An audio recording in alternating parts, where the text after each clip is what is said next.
હું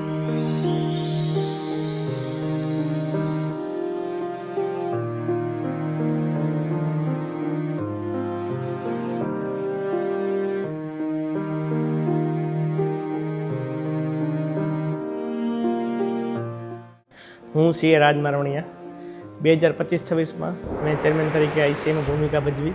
આજરોજ અમારો ચેન્જ ઓવરનો પ્રોગ્રામ હતો, જેમાં મારી ટર્મ સંપૂર્ણ થઈ અને નવા ચેરમેન તરીકે સીએ મૌલિક બગડાની અપોઇન્ટમેન્ટ થઈ. આખા વર્ષમાં મેમ્બર તરફથી અમને બહુ સારો પ્રતિસાદ મળ્યો, બહુ સારી ઇવેન્ટ્સ થઈ. Sub regional conference, national conference on GST, national conference on capital market. આના સાથે સાથે અમે ઇન્કમ ટેક્સ જીએસટી ડિપાર્ટમેન્ટ સાથે ઘણા પ્રોગ્રામ્સ કર્યા. Inter department, inter branch cricket tournaments કરી અને બીજા ઘણા રિસેન્ટ અપડેટ રિલેટેડના સેમિનાર્સ ઇન્કમ ટેક્સ જીએસટી ઉપર કર્યા અને મેમ્બરનો બહુ સારો પ્રતિસાદ મળ્યો અને આખું વર્ષ સંપૂર્ણપણે સુખાકારી રહ્યું. અને આજે મને ખુશી છે કે મારો આખો ટેન્યુઅર રાજકોટ બ્રાન્ચમાં મેં ચેરમેનશીપ તરીકે આજે મારું પૂર્ણાહુતિ થઈ અને બહુ સરસ રીતે અમારી ટર્મ અમારી આખી એન્ટાયર કમિટીના સપોર્ટના લીધે સારી રહી. અને હવે શુભકામના આપીશ નવી ટીમને કે એમનો બી આવી રીતનો સિલસિલો ચાલુ રહે અને રાજકોટ બેન્ડમાં સારા પ્રોગ્રામ્સ થતા રહીએ. હું કમિટીનો પાર્ટ છું અને આગળ બી કમિટીને જ્યાં જરૂર છે ત્યાં સંપૂર્ણપણે સાથે છું અને સાથે અમે બધાના સપોર્ટથી આગળ આવી રીતના અવિરતપણે પ્રોગ્રામ્સ કરતા રહેશું. જે છોકરાઓ 11th-12thના હોય કે જેને કોમર્સ બેકગ્રાઉન્ડમાં આગળ શું કરવું, સીએ છે, સીએસ છે જેવા પ્રોફેશનલ કોર્સમાં કેમ આગળ વધવું, એના માટે અમે કરિયર કાઉન્સિલના પ્રોગ્રામ્સ કરતા હોઈએ છીએ.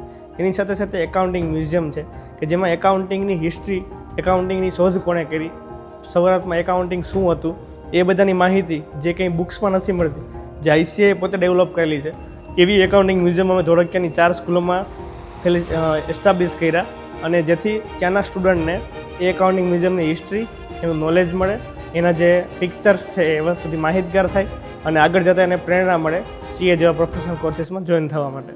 આખા વર્ષમાં જેમ બધા ચેરમેનની જેમ અમે બધી ઇવેન્ટ્સ કરી, સારી ઇવેન્ટ્સ રહી. જેમાં મેં કીધું એમ સબ રિજનલ કોન્ફરન્સ, જેમાં આખા ગુજરાતની બધી બ્રાન્ચોએ જોડાણી અને એ કોન્ફરન્સ આ વખતે રાજકોટમાં થઈ.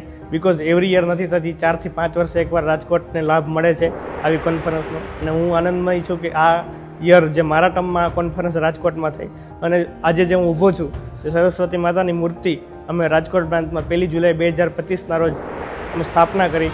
આ 2 ઇવેન્ટ્સ મારા માટે બહુ ઇમ્પોર્ટન્ટ હતી અને મારા હૃદયની સૌથી નજીક ઇવેન્ટ્સ છે એવું કહી શકાય.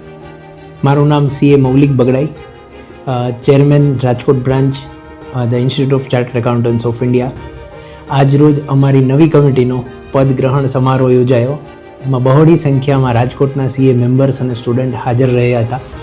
અમે સર અહીં રાજકોટ બ્રાન્ચમાં રાજકોટના સીએ મેમ્બર્સ અને સ્ટુડન્ટના નોલેજ અપગ્રેડેશન માટે અલગ અલગ વિષયો પર, જેમ કે ઇન્કમ ટેક્સ છે, ઓડિટ છે, જીએસટી છે, બેંક ઓડિટ છે, એ સિવાય અત્યારે જે ટ્રેન્ડ છે આર્ટિફિશિયલ ઇન્ટેલિજન્સ, ટેકનોલોજી, એના રિલેટેડના સેમિનારનું આયોજન કરીએ છીએ. અને રાજકોટના મેમ્બર્સ અને સીએ સ્ટુડન્ટને એમના નોલેજમાં વધારો થાય, એ એમના કાર્યોમાં કોઈ જગ્યાએ અટવાતા હોય તો એમાં અમે હેલ્પફુલ થઈ શકીએ, એને રિલેટેડ બધા સેમિનારનું અમે આયોજન કરતા હોઈએ છીએ. અને આ વખતે અમારો એક સંકલ્પ છે કે રાજકોટ બ્રાન્ચને એક અમારું વેસ્ટર્ન રિજિયન છે, જેમ કે ગુજરાત, મુંબઈ ને ગોવા વેસ્ટર્ન રિજિયનમાં કવર થાય છે, તો રાજકોટ બ્રાન્ચને ખાલી વેસ્ટર્ન રિજિયન નહીં પણ ઇન્ડિયા લેવલે એક ઓળખાણ પ્રાપ્ત થાય એવા અમારા આ વર્ષના પ્રયત્નો રહેશે. ના, એ જે પહેલાંનો એક એવું હતું કે સીએનું રિઝલ્ટ બહુ ઓછું આવે છે અને સીએ કરવું થોડું ટફ છે, તો એ ગુજરાતી મીડિયમના સ્ટુડન્ટને થોડોક એવો મનમાં ભય રહેતો હોય છે કે આખું ઇંગ્લિશ મીડિયમનો કોર્સ છે તો અમે કઈ રીતે કરી શકશું. બટ એક વખત એ સીએ કોર્સ સ્ટાર્ટ કરે છે તો એ ભય એમાંથી નીકળી જાય છે.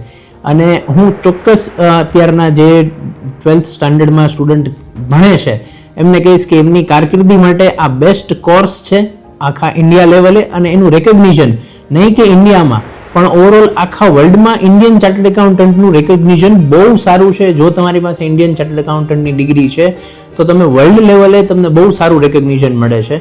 તો હું જરૂરથી એમને કહીશ કે કોઈ પણ પ્રશ્ન મૂંઝવતા હોય તો એ લોકો રાજકોટના સ્ટુડન્ટ હોય તો રાજકોટ આવીને અમારો સંપર્ક કરી શકે છે, તો અમે એમને જે પણ જરૂરી ગાઈડન્સ છે અમે આપી દઈશું.